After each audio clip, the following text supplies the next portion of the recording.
죄의 종과 의의 종의 결과라고 하는 이 말씀을 통해서 주님을 만나고 우리의 죄가 완전히 씻어지고 우리가 영생 복락을 누리는 우리 온 성도님들이 되시기를 먼저 주의 이름으로 축원합니다. 우리 교회가 세워진 지 만으로 33년이 되었습니다. 횟수로는 34년째 이제 우리 교회 창립이 된 해입니다. 1986년 노원구 상계동 노원역 바로 곁에 있는 마을이 원터 마을이었습니다. 그 마을에 한때 마을 회관이었고 우리 교회가 이제 개척을 하기 바로 직전에는 절이었어요. 건물도 절이고 주인이 불교인이었어요. 이러한 장소에서 목회자 한 가정 넷이서 1986년 8월 달부터 그 건물에서 예배를 드렸어요. 예배를 드리고 86년 10월 19일에 창립 예배를 드리고 교회가 공식적으로 출발을 합니다. 이러한 건물에서 정말 세상 사람들이 보면 초라하게 시작을 했던 것이 우리 백배교회 시초입니다. 그래서 상계동 시절 4년 6개월 그리고 노원구 이제 중계동으로 와서 한 5년 조금 더 되게 해서 서울시대 10년을 보내고 별내면으로 이사를 하지요. 우리 교회가 그린벨트로 이사를 해요. 논을 사가지고. 그래서 교회는 비닐하우스 교회가 열리게 됩니다. 그래서 이곳에 세 동의 건물을 짓고 교회는 수용이 돼서 이제 청학리로 이사를 해서 어린이집 한 동, 교회 한 동, 두 동을 짓죠. 그리고 이제 거기서 갈매동 시대가 열립니다. 갈매동에 와서 네 동의 건물을 지어요. 그리고 다시 별내동에 우리 교회가 이사를 왔던 건물이죠. 전혀 물질이 없는 교회. 연 예산 1억 2천만 원의 예산을 가지고 있는 교회에 그 건물을 주셨어요. 우리 교회가 그 건물을 매각하고 나서 47억이라고 하는 물질이 남았던 것은 하나님의 기적이요 축복이었어요. 예. 여기서 이제 우리 교회는 10번째 동을 짓는 그러한 교회 건축을 앞에 두고 있습니다. 비닐하우스 동까지를 생각을 한다면 지금 11동을 지었어요. 우리 교회가. 그러나 분명한 것은 천국 가면 비닐하우스 교회도 교회예요. 그래서 이제 이렇게 많은 건물들을 지어 오면서 여기까지 몇 번째 이사를 했는가 보자 그랬더니 9번째 이사를 한 거예요. 우리 교회가. 그러니까 이사로 10번째 이사를 가는 거죠. 교회를 지어. 우리 교회가 이러한 과정 속에서 수많은 성도들이 교회를 들락거렸어요. 창립주일이 다가오면 예외 없이 하나님께 기도하는 기도 내용 한 가지가 있어요. 오늘 아침도 예외 없이 기도했어요. 하나님, 우리 백배교회를 단 한 번이라도 다녀간 성도들에게는 영생복락 축복을 누려서 다 천국에 들어가는 백성들이 되게 하옵소서. 아멘. 그래서 창립주일이 되면 제가 이 기도를 꼭 드려요. 네. 왜? 백배교회가 존재한 것은 여기에 앉아있는 우리 성도님들의 힘으로만 여기에 이르는 것이 아니었기 때문에 그래요. 네. 우리 교회를 섬기지 아니했을지라도 뒤에서 기도하시고 후원하시고 밀어주셨던 수많은 교회들이 있어요. 우리 교회가 별내 땅에 들어왔을 때 비닐하우스를 치고 이제 교회를 세웠을 때 우리 노예 몇 교회도 비닐하우스 교회라고 후원했던 교회도 있고 또 제가 잊을 수 없었던 것은 뉴욕 제1장로교회예요. 이미 하늘에 가버리신 정영규 목사님. 나하고 뭐 신학교도 다르고 고향도 다르고 성도 다르고 아무것도 그 목사님하고는 세상적으로 맞은 것이 없어요. 그럼에도 불구하고 예수 믿는다고 하는 동질성 하나, 농어촌 교회를 선교해야 되겠다고 하는 이 동질성 하나, 그것 때문에 뉴욕 제1장로교회는 장시간 우리 교회를 구원했어요. 하나님은 이처럼 우리 교회에 지나온 발자취를 생각하면 어려운 고비고비를 넘겨왔어요.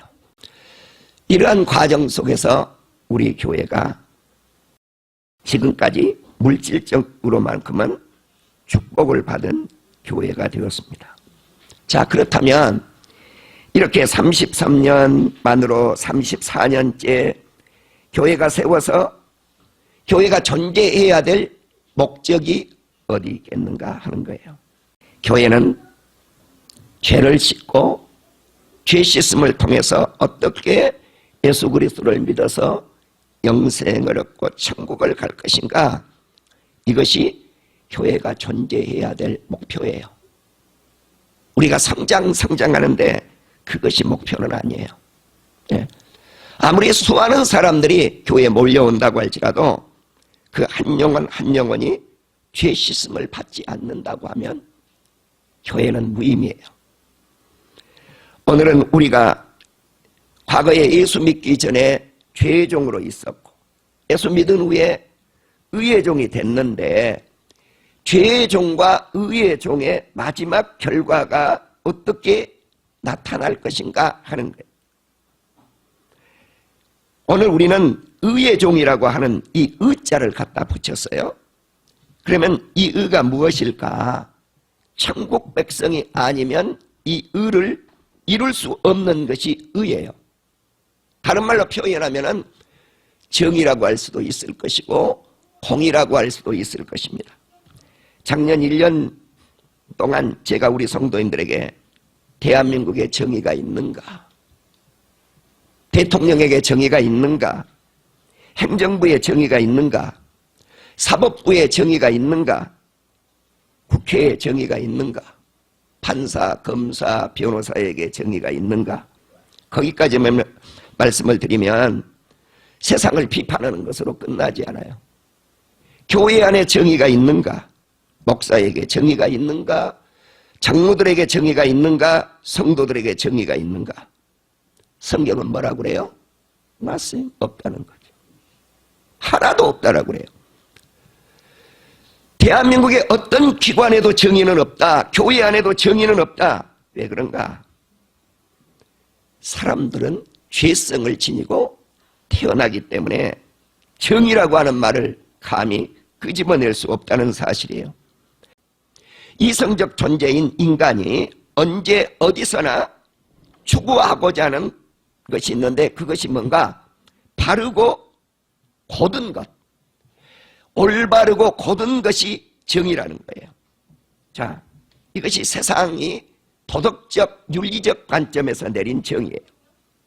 또 이 정의의 개념을 내릴 때 사람이 평등한가, 평균적인가, 어떤 것을 나누어서 가져야 되는데 배분적 정의의 의미에서는 평등하고 평균적이어야 된다는 거죠. 자, 우리가 세상을 열심히 있게 살아가는데 나눔에 있어서 좀 공동분배가 되었으면 좋겠다는 거예요. 이것이 정의라는 거죠. 예루살렘 교회가 자기들끼리 나누고 자기들끼리 떡을 떼고 자기들끼리 즐거워하고 자기들끼리 모여서 기도하고 자기들끼리 모여서 전도하고 침묵하고 얼마나 좋았는지 몰라요. 그러나 주님이 그 교회 예루살렘 교회를 향해서 정의로운 교회라고 단 한 번도 말씀한 적이 없어요. 오히려 예루살렘 교회는 문제투성이 교회였다고 주님은 말씀을 해요. 근데 우리 목사님들은 우리 성도들에게 설교할 때 어디 교회로 돌아가자, 초대교회로 돌아가자, 초대교회로 돌아가자, 초대교회로 돌아가자 이렇게 설교해요. 네, 내 자신부터. 왜? 성령 충만하고 그리고 교제를 잘하고 찬송도 잘하고 떡도 잘 빼먹고 믿음도 있어서 함께 모여 기도도 잘하고 전도도 잘하고 얼마나 좋아요. 근데 제가 항상 강조하지만 이 교회의 문제가 뭔가? 지네들끼리라는 거예요. 예루살렘 교회 단밖을 쳐다보지를 않은 교회. 이것이 예루살렘 교회의 심각한 문제예요. 그래서 이 교회를 정의로운 교회라고 한 적은 없다는 거예요. 지금 우리 대한민국이 안고 있는 심각한 문제, 이 나라가 자유민주주의인가 사회주의 체제로 되어가고 있는 나라인가, 이것이 지금 우리가 안고 있는 문제 중에 심각한 문제 가운데 하나예요. 그러면 남한 땅에 진정한 자유민주주의가 이루어졌느냐, 미국 땅에 진정한 자유민주주의가 이루어졌는가, 영국이 자유민주주의가 온전히 이루어졌는가? 주님은 한 번도 이런 세상 나라를 향해서 정의로운 나라라고 정의를 한 적이 없어요. 북한 공산주의 같은 저런 나라는 말할 것도 없고요. 자, 그렇기 때문에 사회적인 불평등, 이와 같은 것을 어떻게 공평하게 해서 평균적으로 골고루 나눔의 삶을 살 수 있을 것인가? 이것은 이상론에 불과해요. 한 번도 그렇게 한 적이 없어요, 이 세상은. 자, 그렇기 때문에 세상은 정의로운 세상인가? 아니라는 거예요. 그러면 주님이 말씀하고 있는 정의가 뭐냐는 거죠. 주님이 말씀하고 있는 정의가 뭔가? 이것이 오늘 죄의 종과 의의 종이라고 하는 이 제목 속에서 우리가 추구해야 될 정의의 이상이에요. 자, 그러면 정의가 무엇인가? 율법 아래서는 이 세상 어떤 사람도 의로운 사람이 없다고 말씀을 해요. 정의가 있는가? 없다는 거예요. 이 세상 어떤 사람도 의로운 사람이 없다. 율법 아래서는 모든 사람이 죄인이라고 로마서 3장 9절에서 말씀합니다. 어리석은 자는 그 마음에 생각하기를 하나님이 없다면서 그 행실이 가증하니 선을 행하는 자도 없고 하나님을 찾는 자도 없다 그랬어요. 자, 바르고 곧은 것을 정의라고 했잖아요. 세상의 도덕적 관념에서. 그럼 바르고 곧아야 된다고 하면 선을 이루어야 되는데 주님은 선이 없다는 거예요. 선을 행하는 사람이 단 한 사람도 없다고 말씀을 해요. 또 하나님을 찾는 사람도 단 한 사람도 없다. 이것이 시편 14편 1, 3절의 말씀이에요. 그러므로 로마서 3장 10절은 바로 시편 14편 말씀을 인용해서 이 세상에 의인은 없나니 하나도 없으며 깨닫는 자도 하나님을 찾는 자도 선을 행하는 자도 하나도 없어서 그들의 눈앞에는 하나님을 두려워함이 없느니라고 기록하고 있어요. 이 세상 모든 사람은 다시 말씀을 드리지만 율법 아래서 죄의 종으로 살았어요. 그러나 하나님은 예수 그리스도를 이 땅에 내려보내셔서 우리들의 죄의 문제를 해결할 길을 열어주신 것이 로마서 4장 25절이에요. 예수는 우리가 범죄함을 위하여 내어줌이 되고 예수는 또한 우리를 의롭다 하기 위하여 살아나셨느니라. 자, 예수님은 우리가 범죄한 것 때문에 내줌이 됐는데 어디에 내줬는가? 십자가에. 자, 예수님은 우리의 죄 때문에 십자가에 내줌이 되셨고 우리를 의의 종이 되게 하기 위해서 3일 만에 부활하셨어요. 그래서 우리를 의롭다 하기 위하여 살아나셨느니라. 아멘. 여기에서 의가 나와요. 자, 그러니까 이 정의가 뭐냐면 정의가 예수님이 살아나신 것이 정의라는 거예요. 이것을 믿을 때 정의가 이루어져요. 이것이 복음이에요. 자, 세상에는 많은 새로운 뉴스들이 쏟아 나와져요. 근데 요즘 뉴스를 보면은요, 우리 대한민국의 어떤 방송사에서 뉴스한 것이 진짠가? 여러분 있어요? 방송국들이 자기 정치 이념에 의해서 잣대를 대고 뉴스를 내보낸단 말이에요. 네. 그러니까 진짜 어떤 것이 정의로운 뉴스인지 알 길이 없는 거예요. 네. 이것이 뉴스 보도예요. 신문사는 어떤가? 똑같아요. 똑같은 상황의 뉴스를 5가지, 6가지, 7가지 신문을 펼쳐놓고 보십시오. 어떤 게 정의인지 몰라요. 자기들 신문사 잣대에 따라서 조그마한 것을 크게 과장해서 보도하고 큰 것은 작게 보도해버려요. 독자들은 그것을 보면서 이것이 맞는갑다 바보 천치를 만들어 놓는 것이죠. 세상 속에서는 정의가 없어요. 사랑하는 우리 성도 여러분, 사도 바울은 우리가 은혜를 더하기 위해서 죄 속에 머물겠느냐 이렇게 질문을 하면서 그럴 수 없다고 말씀을 해요. 자, 우리는 예수 그리스도를 믿으면 우리가 죄의 종에서 의의 종으로 바뀌어져요. 전환되어져요. 자, 전환되어지는데 우리가 옛날 율법 아래에서 머물러 있었던 죄 속에 머물러 있어야 되겠는가? 자, 죄가 더한 곳에 은혜가 많도다 라고 하는 이 말씀을 하고 있는 거죠. 그래서 우리가 은혜를 더하기 위해서 죄 속에 머물겠느냐? 그럴 수 없다는 것입니다. 우리가 예수 그리스도를 믿고 예수 그리스도와 함께 세례를 받았다면 예수 그리스도와 함께 한 몸을 이룬 백성들이 된 것이죠. 그래서 우리가 예수 그리스도와 함께 세례를 받고 함께 한 몸이 되었다면 새 생명 가운데 행하는 하나님의 백성이 되어야 될 줄로 믿습니다. 그래서 조금 전에 말씀을 드린 대로 율법을 범하는 것이 죄인데 의는 로마서 아까 4장 14절에 말씀한 대로 아브라함이 그 후손 이삭에게 세상의 상속자가 되리라 라고 하신 언약의 말씀을 아브라함에게 줍니다. 이때 아브라함이 99세 때예요. 자, 100세나 된 자기 몸이 죽은 것 같고 자기 아내 사라도 죽은 것 같음을 알고도 믿음이 약해지지 않았다는 거죠. 믿음이 없어 하나님의 약속을 의심하지 않았고 믿음으로 견고하여져서 하나님께 영광을 돌리며 약속하신 그것을 또한 능히 하나님이 이루실 것을 확신했다는 거예요. 자, 의심 없이 이루어질 것을 믿는 확신, 이것이 의라는 거예요. 자, 뭐가 의라고요? 믿음으로 이루어진다, 확신한다, 의심하지 않고, 이것이 의예요. 자, 그러니까 정의라고 하는 게 뭘까? 예수 그리스도를 믿는 믿음의 확신. 아멘. 이것이 정의라는 거예요. 우리 성도님들이 정의의 개념을 오늘 확실히 깨달아야 될 줄로 믿습니다. 자, 그러므로 그것이 그에게 아브라함에게 의로 여겨졌다는 거예요. 여겨졌다.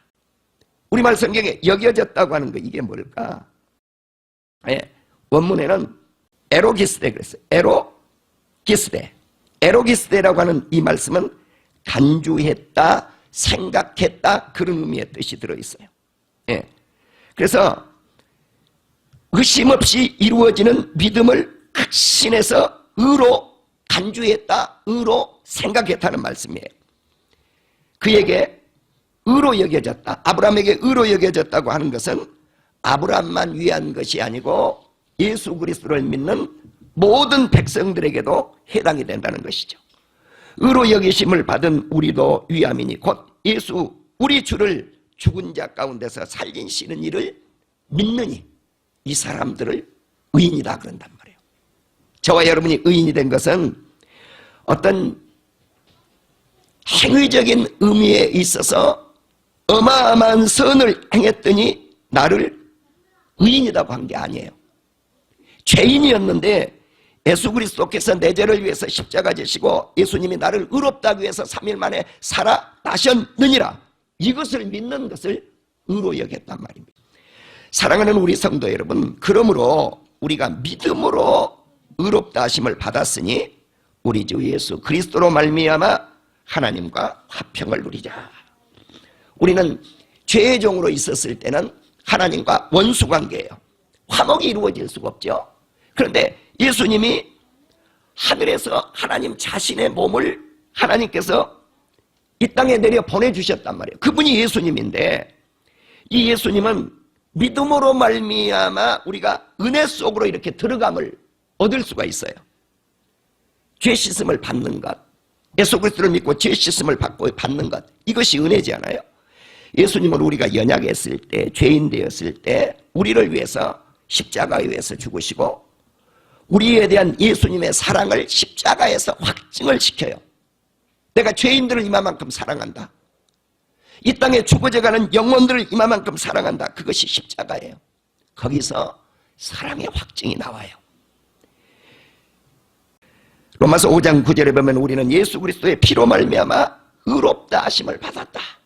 자, 무엇이 우리를 의롭다 할 수 있을까? 십자가, 보혈의 피, 예수 그리스도로 말미암아 진노에서 구원을 받음으로 말미암아 우리가 의로워진 거예요. 우리가 하나님과 원수되었을 때 아들 예수님의 죽으심으로 하나님과 화목하게 되었고, 더욱 예수 그리스도로 말미암아 진노에서 구원을 받게 했어요. 이제 그 다음에 로마서 5장에서 우리에게 말씀해 주고자 하는 것이 뭐냐면 대표의 원리예요. 죄의 종의 대표 아담, 의의 종의 대표 그리스도. 한 사람 아담의 죄가 세상에 들어오고 이 죄로 인해서 모든 사람이 사망에 이르렀고, 모든 사람이 죄를 짓게 되고 사망이 임하는데, 모든 사람에게 임했는데, 이때가 제가 조금 전에 말씀드린 대로 율법이 있기 전에도 죄가 있었지만 율법 아래에서도 죄인이라는 거죠. 그러니까 모세의 오경이 기록되기 전에도 죄는 존재했더라. 아멘. 왜요? 아담 한 사람의 죄로 말미암아 모든 사람이 사망에 이르고, 예수 그리스도의 한 사람의 의의 행동으로 말미암아 모든 사람이 영생에 이르는 길이 열리게 된 거죠. 한 사람 그리스도의 은혜는 모든 사람에게 선물을 주어요. 어떤 선물입니까? 영생의 선물, 구원의 선물을 주시죠.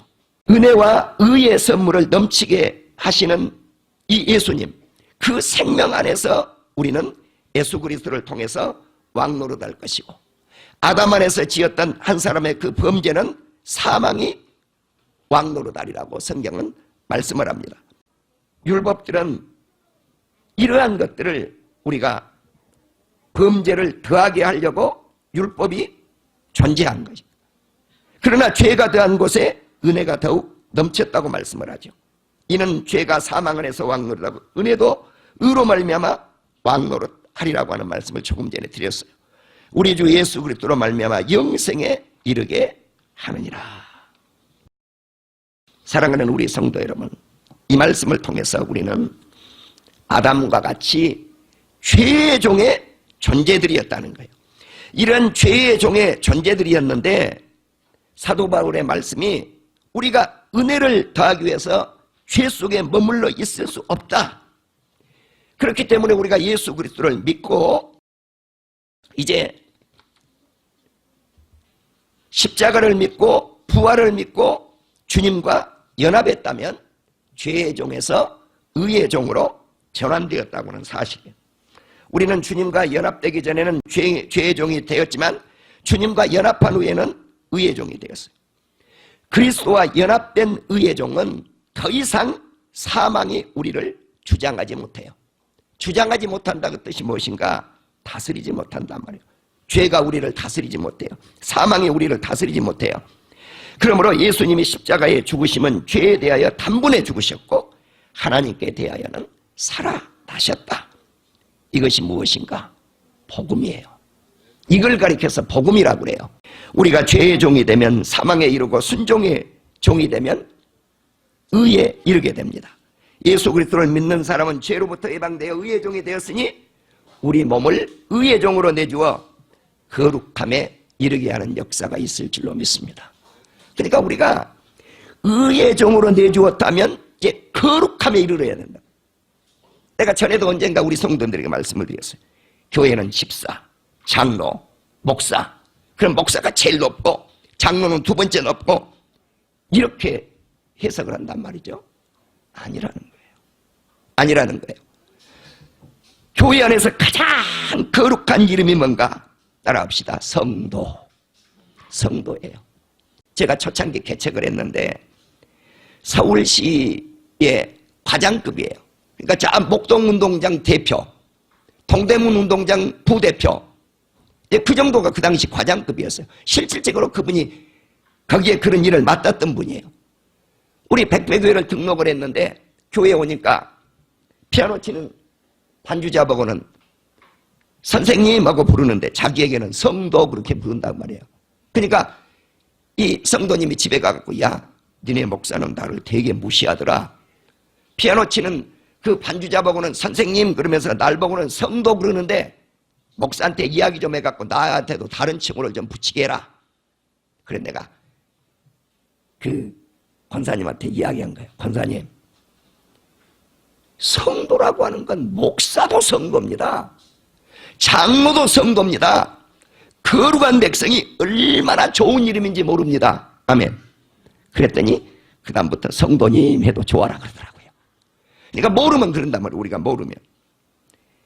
우리가 죄의 종이 되었을 때는 의에 대해서 자유로웠지만은 우리에게 아무런 열매가 없었어요. 죄 속에 들어있는데 무슨 열매가 있겠습니까? 죄의 삶을 살았다고 하면은 그 삶은 부끄러움밖에 없었다라고 사도 바울은 정의를 내려요. 자, 부끄러웠다. 죄 속에 들어갔을 때는 하나님을 알지 못했으니 죄인이요 부끄럽지 않아요. 예, 우리가 십계명을 이렇게 보시면 인간이 기본적으로 행해야 될 계명들인데, 자, 가늠한 것이 부끄러움이 아니겠어요? 도적질한 것이 부끄러움이 아니겠어요? 부모님을 섬기지 못했다면 부끄러움이 아니겠어요? 이웃의 집을 탐냈다면 그것이 부끄러움이 아니겠어요? 죄 속에 들어가면 다 부끄러움이란 말이에요. 왜냐고 하면 죄의 종의 결과는 사망이기 때문에 그렇습니다. 이제 우리는 의의 종, 하나님의 종이 되었으니 거룩함의 열매를 맺고 영생을 얻었습니다. 그래서 오늘 말씀의 결론은 뭐라고 내렸느냐? 죄의 싹은 사망이지만 하나님의 은사는 예수 그리스도 안에서 영생이니라. 아멘. 그래서 죄의 종의 결과는 뭐예요? 죽음, 사망이에요. 사망인데 어디로 사망인가? 지옥불의 사망이에요. 그러나 의의 종의 결과는 거룩함에 이르는 영생을 얻어서 예수 그리스도 안에서 영생을 얻었으니 천국에 들어가서 하나님과 영원토록 사시는 축복의 문이 열리게 될 줄로 믿습니다. 나는 우리 사랑하는 성도님들이 죄의 종에서 의의 종으로 이제 전환되었다면 이 주님을 영원토록 버리지 아니하고 아브라함처럼 끝까지 주님을 믿어서 영생 복락을 누리는 우리 온 성도님들 되시기를 주의 이름으로 축원합니다.